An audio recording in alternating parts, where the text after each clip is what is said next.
Hey guys, this is Ben with No Accent Colors, and today's video I'm going to be talking about how my whole entire sales team quit on me, all of them at once. So just to give you guys some context, this was roughly Tuesday of last week, so 6 days ago from today I'm filming this, which is Sunday. The video is a little bit delayed because I make my videos every single Sunday, but I also was on a trip, which gave me time to think. So I have written here some notes on some of the learning lessons that I have of losing a whole entire sales team. This is now at the point where I've rebuilt and teared down a sales team. This will now be the 4th time coming on, which is not a problem in itself. But every single time something happens, scaling a sales team is pretty hard. You learn some good lessons. So to give you some context, this was a V3 of my sales team. So back in 2024, made the first sales hire to sell alongside of me. That was V1. V2 was in beginning of 2025 when I removed myself fully from sales, and then I had brought on another team, I brought on my team. And then V3 was actually that was V4 that I just lost. V3 was tear down V2, keep the core player V3, tried to build up through V3 or through core player, and then that didn't work out. Kept core player and then built a team around that, and that is what we've been running for the past 8 months as we try to scale back up to the numbers that we were at. Because having a sales team that's selling and scaling is one of the most beautiful things in the world. We tripled our business's MRR in V2 sales team, and it was just phenomenal. I wasn't doing anything on sales management. They were closing, God knows how much fucking money, and it was really awesome. But obviously, salespeople come and go. It's a very, very tough position. You need to hold them at very high standards. You need to make sure that they're accountable. And it's a high pressure job, especially the commission only ones. And it's very important that you keep pushing them. And that's why there's always churn. But this is the first time that I lost every single one of them at once. And it was kind of unlucky in the way the cookie crumbled, but I'll explain. So to start off, I guess I have to take accountability first and foremost. If my sales team leaves, that's because of me. There's no doubt about that. But I wouldn't say that I am the cause. And as I'm saying this, it sounds like I'm just pointing the finger at my sales team that left me, which is obviously my fault because they left me. But I think, number one is don't lower your standards for culture. So I think I actually had a way longer lifespan with this version of the sales team than expected because it was very, very good culture. The team very, very meshed well. In the past before, it was kind of a mix between younger and older guys. This one was all younger guys, all 19 and 20-year-olds who were young, hungry, didn't have a lot of skills, but were bought into the vision and allowed me to push them and build them. Because within sales, any skill can be trained, the work ethic cannot. So it was really awesome. These guys were going really hard. It was just rough around the edges, but it was really good culture, really good sales brotherhood, where it wasn't just, we're clocking into a job. It's like, oh shit, we fuck with the boys. This is a really good team and bought in, love who we got. Let's fucking go out there and get it. However, the skills weren't there. And the number one lesson that I take from that, which is probably why this all kind of imploded on itself, is don't lower your standards for culture and potential. There was this one hire that I had, and he was only a setter when we brought him on, and I put him into a role of full cycle because I believed in his work ethic, the way he communicated, and his ability to learn and grow. And in that first month when he had no closing skills and he was just outbound, he kind of sucked, but then he got better and he started closing deals to the point where I put him onto the calendar, and for about 6 months it was just up and down. It was just like, we have the momentum. It's not there anymore, and we just couldn't build months and months and months of this momentum because of mental shit for him. He had all of the skills, he had the work ethic, but the mental stuff, loving sales, being able to deal with the rejection, he was a roller coaster of emotions. And as we know, with good sales reps, you stay like this. You don't go up, you don't go down, none of that stuff. But I always saw the potential in him, and I always believed in him. And I really did. And as time went on, it kind of just became the same thing over and over and over again. Get some momentum, kill it. Get into a really down mood about himself. Oh, I'm not feeling good and all of these things. And then I just got sick of it. It's like, at some point, you can't victimize yourself, because a lot of like the mental stuff was just him victimizing himself. I would describe it as him being a fucking bitch. It's like, hey, you have a job to do. Go out and do it. If you are not performing, you need to figure it out. And that is where the don't lower your standards for culture and potential comes in, because culture fit, awesome. Everybody in the team loved him.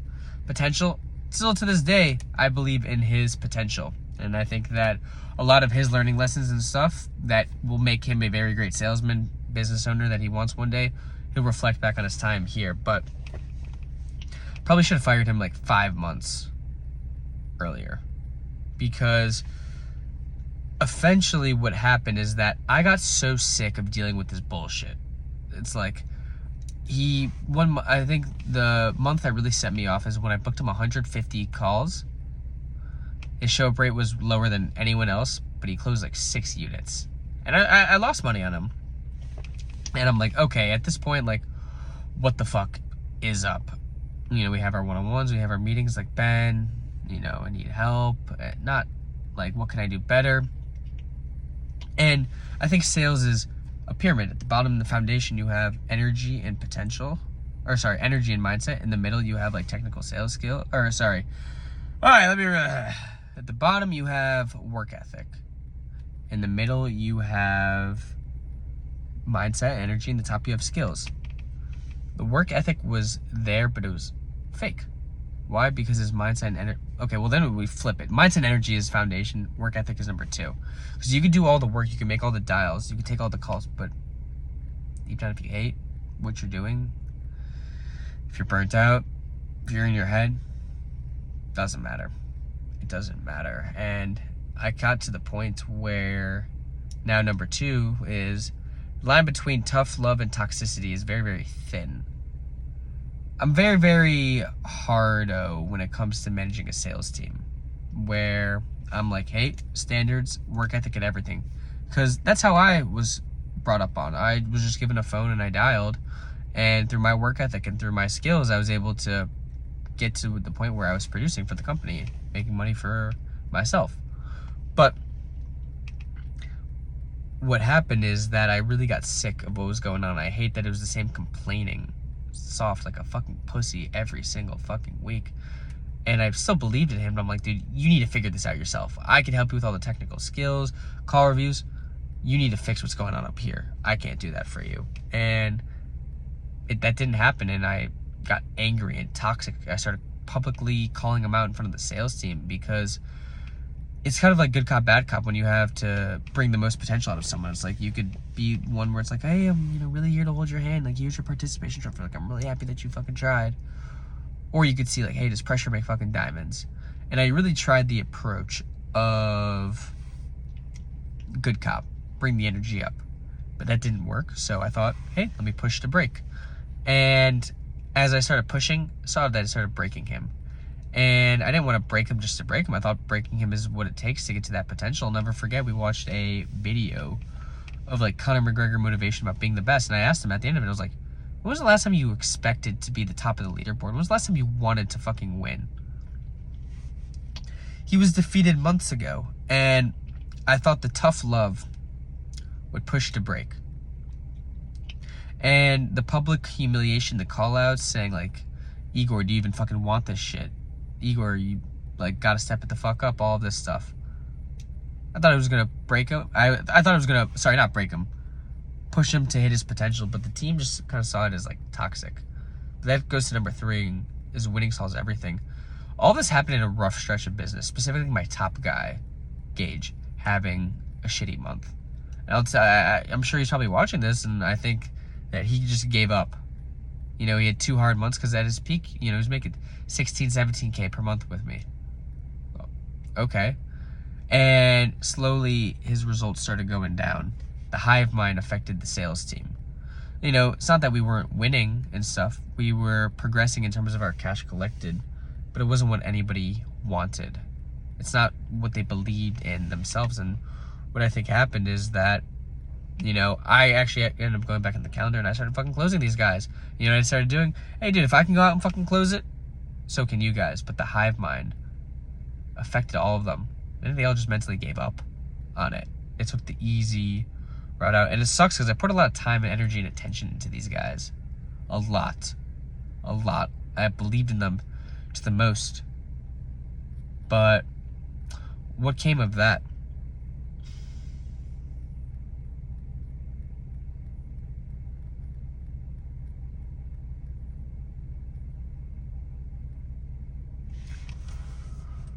What did come of that?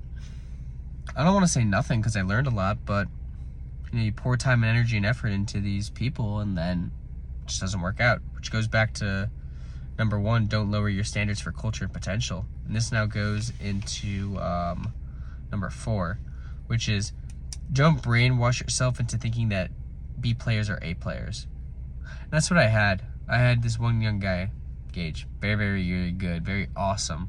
Treat him like a younger brother of me. Paid for his coaching, for some of his courses.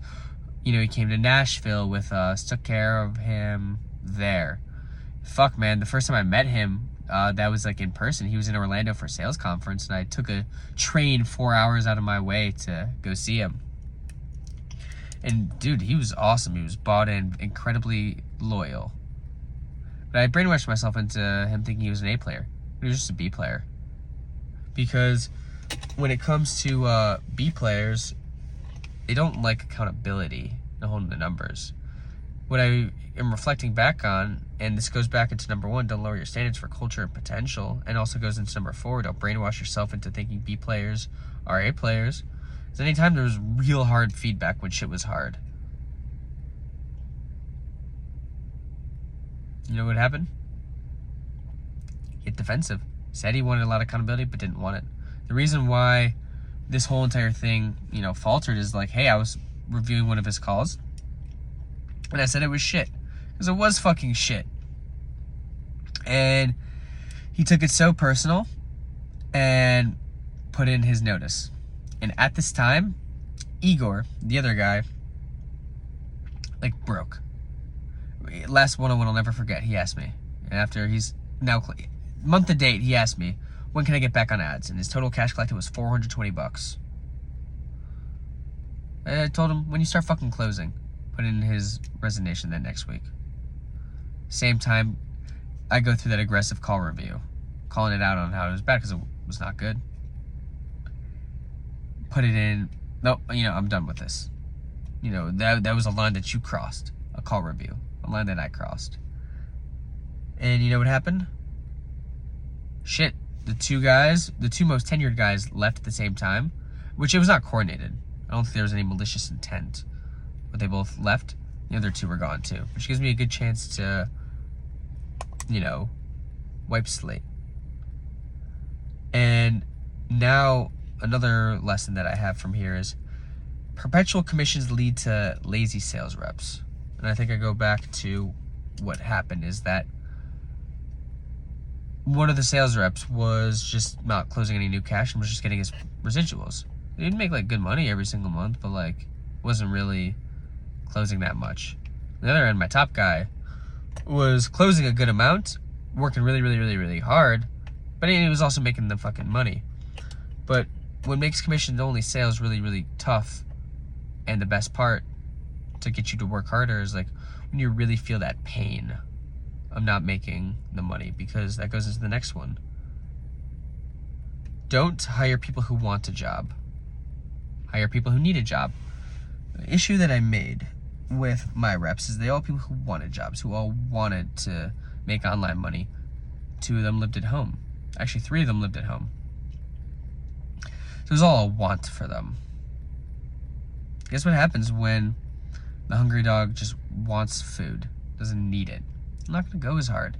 You know, when they think that, hey, like, they can't get fed here, instead of being loyal, just go look to a new place. And I think that's what happened as well, too. And going into the last one, it's just I didn't fire fast enough because I lowered my standards for culture and potential. And that, all of this shit that has culminated to where I am right now, it's just because I didn't fire fucking not good people fast enough. I wanted to make it work. I really believe in building people, and I still do believe in building people. I think everybody has the ability to reach the potential that they want. Why? Because I was that same exact person. But I say this on an interview, because I'm very transparent on my sales rep interviews, is, look, man, I can tell you exactly what you want to hear right now. This is the best job ever. You'll make $25K per month. In 30 days, you'll know who the fuck I am. You'll know who the fuck the offer is. You'll see the real shit. And I think it's the same with talent. It's like, they can sell you the dream on who they are. You'll know exactly who they are in 90 days. And what I try to do is, I saw exactly what one of the persons was in 90 days. And I thought I could fix it. I thought I can get them to break past their potential because I believe in building people. It's why I waited so fucking long. But the writing was on the wall, and I have to give a shout out to my good friend Bodie. Told me for months to fire them because they weren't good. But I psyoped myself into thinking, oh, dude, these guys are dogs. They were shit. They couldn't fucking close people who knew the offer, the price, everything, what we did, how we work. And I blame marketing. I blame myself. If you're a sales rep watching this, imagine the prospect that you sell knows the price. It's in the form. Imagine they get emails on what you do and how it works. They hear everything. You just need to close them.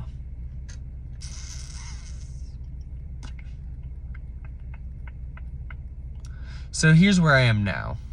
I don't think this was the most organized, well articulated video. It's kind of more me to just get this shit off my mind, because I think this is really good learning lessons for anybody who's interested in building a sales team. But it gives me an opportunity to clean slate. It gives me an opportunity to rebuild from the ground up, to put myself in a better position. And what I'm going to be doing over the next week or two is clean fucking house. Build a new regime from the ground up. Not just sales, but everything. And fix this fucking shit. I'm excited to look back into this video. I think that's another reason why I posted it, is because I'll look back at this video and know exactly what I'm talking about. And when I have achieved everything that I fucking want, it's going to put a great smile on my fucking face. But for now, it's back to the drawing board. Chop wood, carry water, day in and day out. Lots of very, very exciting things to do. Better economics, better price, better retention, all of those things. And I get to keep building. It's only 2.5 years of at least me in my game. It's time to take this shit to the next level.